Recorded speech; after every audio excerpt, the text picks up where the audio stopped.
faturamento de mais de R$1 bilhão por ano, mais de 400 funcionários e milhões de fãs ao redor do mundo. Você pode até estar pensando que a gente está falando de alguma empresa ou algum artista famoso, mas não.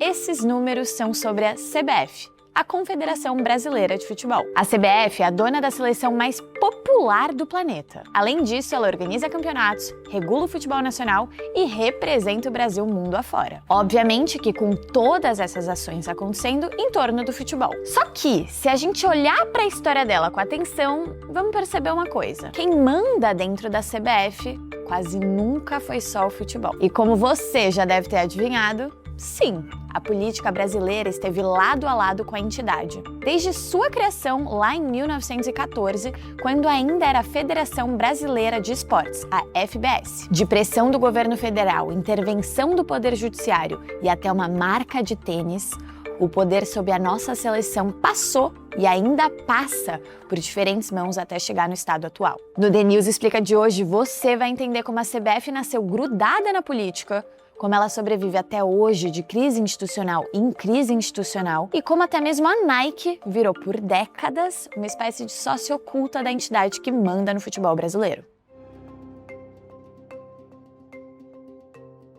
A história começa antes mesmo da CBF existir com esse nome. Como a gente falou na introdução, em 1914 nasceu a Federação Brasileira de Esportes, que cuidava de vários esportes ao mesmo tempo. Já entre 1916 e 1979, quem passou a mandar no futebol era a CBD, a Confederação Brasileira de Desportos, ainda cuidando de vários esportes ao mesmo tempo. Nessa fase inicial, a política entrava de forma sutil.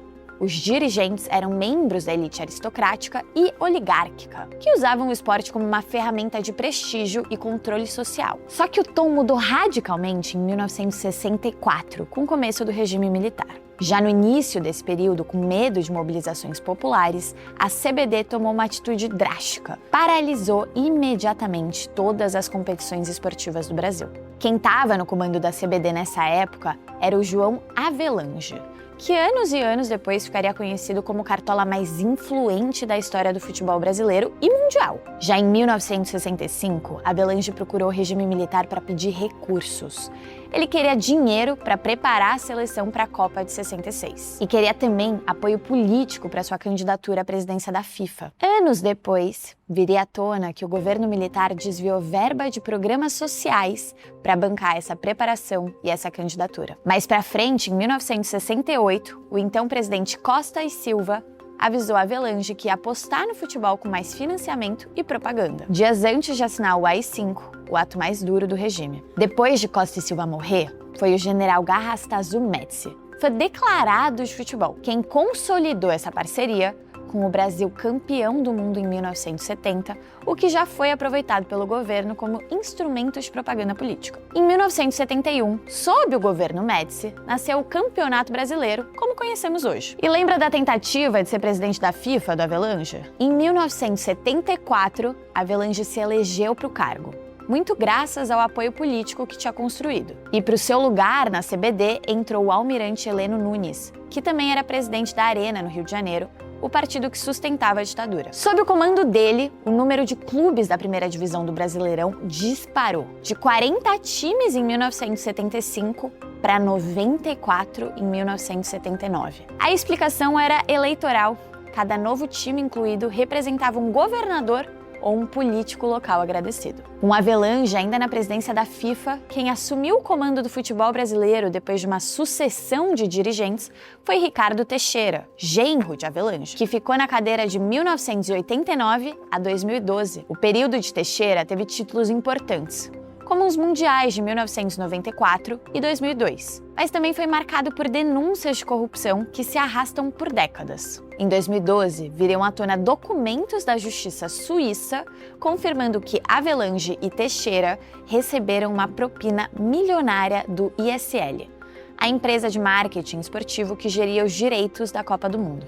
Um valor que, somado, passou de 45 milhões de reais. Teixeira renunciou à CBF em 2012 em meio a essas investigações. Foi exatamente durante a gestão de Teixeira, em 1996, que entra o segundo personagem dessa história, a Nike. Em 1995, a CBF trocou de fornecedora de material esportivo, saindo da Umbro, que tinha vestido o Tetra, para fechar com a Nike. Em 1996, veio um contrato de 160 milhões de dólares, intermediado pela empresa Traffic, com validade de 10 anos. Depois da derrota do Brasil por 3-0 para a França na Copa do Mundo de 1998, esse contrato virou motivo de escândalo. A desconfiança era porque, horas antes da final, Ronaldo Fenômeno teve uma crise, descrita à época como convulsão, e chegou a sair da lista de titulares. Pouco depois, uma nova escalação foi divulgada com ele em campo, mesmo debilitado. Parte da opinião pública era de que a presença dele em campo tinha sido uma imposição da Nike, já que o astro era o rosto da marca no mundo. Isso levou à chamada CPI da Nike, entre 1998 e 2001 no Congresso Nacional. Ricardo Teixeira foi chamado para depor e negou qualquer interferência da Nike ou da CBF na escalação ou nos amistosos da seleção, no passado ou no presente. Só que o relator da CPI, deputado Silvio Torres, afirmou que a CBF tinha aceitado cláusulas no contrato que davam à Nike o direito de convocar até 8 jogadores para amistosos organizados pela própria marca e de decidir quais amistosos a seleção ia disputar. A CPI terminou em 2001. Sem relatório final aprovado, em meio à divergência entre os parlamentares. Não houve punição e a parceria seguiu. Passadas as polêmicas, o contrato entre CBF e Nike não só sobreviveu, como foi sendo renovado e ampliado. Ao longo dos anos 2000, o valor pago pela marca CBF saltou de cerca de R$51 mil em 1996 para 11 milhões de reais só no ano 2000 e seguiu crescendo nas renovações seguintes. O contrato mais recente, fechado sob a presidência de Edinaldo Rodrigues, garante a Nike na camisa da seleção até 2038, o que vai completar mais de 40 anos de parceria ininterrupta. Pelos novos termos, a Nike paga 100 milhões de dólares fixos por ano, além de valores variáveis, no maior contrato da história da entidade. Ou seja, apesar da desconfiança que a CPI da Nike deixou registrada há mais de 2 décadas, a marca segue sendo hoje a fornecedora exclusiva de material esportivo de todas as seleções brasileiras. Principal, de base, olímpica, de futebol de praia e de futsal, desde 1996. Enquanto isso, o lado político da CBF nunca parou de dar problema. Em 2021, o então presidente Rogério Caboclo foi afastado do cargo após acusações de assédio, e a eleição dele acabou anulada por irregularidades nas regras eleitorais de 2017. Edinaldo Rodrigues assumiu como interino.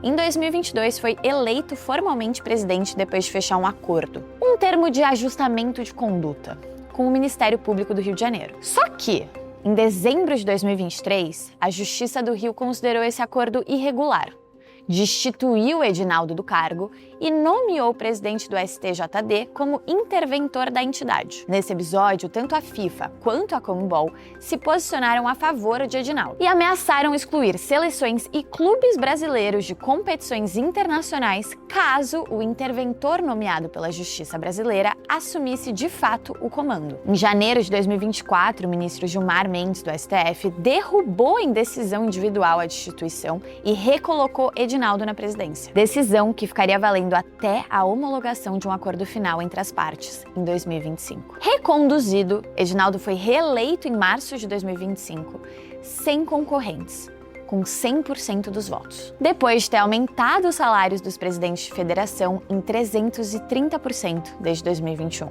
Mas o cargo não durou. Em maio de 2025, um novo pedido de afastamento, agora baseado em suspeita de falsificação de assinatura num acordo anterior. Foi nesse vácuo que assumiu Samir Chaudhry, médico infectologista e dirigente da Federação de Roraima, eleito em maio de 2025.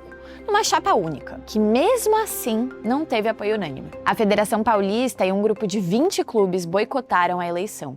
Lembra que acabamos de falar sobre o ministro Gilmar Mendes? Essa influência de Brasília no futebol ganhou um novo capítulo com a ascensão do empresário Francisco Mendes, filho do ministro. Mesmo sem ocupar formalmente um cargo executivo no topo da CBF, Francisco se tornou um dos homens mais influentes nos bastidores da entidade. Viabilizou parcerias milionárias entre a CBF e a sua instituição de ensino, o IDP. Assumiu o comando da vice-presidência da Federação Mato Grossense e passou a atuar diretamente na articulação política de ligas e chapas da Confederação, consolidando a mão de Brasília no comando do esporte nacional nos dias de hoje. Olhando para essa linha do tempo inteira, dá para ver um padrão que se repete desde 1964. Quem decide o destino da CBF quase nunca é só quem entende de futebol. É o Palácio do Planalto na ditadura, é o STF, é o Ministério Público nos últimos anos, é uma marca americana que, num contrato de 1996, chegou a ter o poder de dizer quantos jogadores convocar em alguns jogos. Agora, com toda essa história, você provavelmente entende por que a seleção brasileira anda lado a lado com a política brasileira. É uma relação de poder, influência, dinheiro e o controle de um dos ativos mais populares do país. Se você gostou desse vídeo, você provavelmente vai gostar de um desses que está aparecendo aqui na tela. Se inscreve no canal do The News e ativa o sininho para receber vídeos como esse todos os dias. Até a próxima!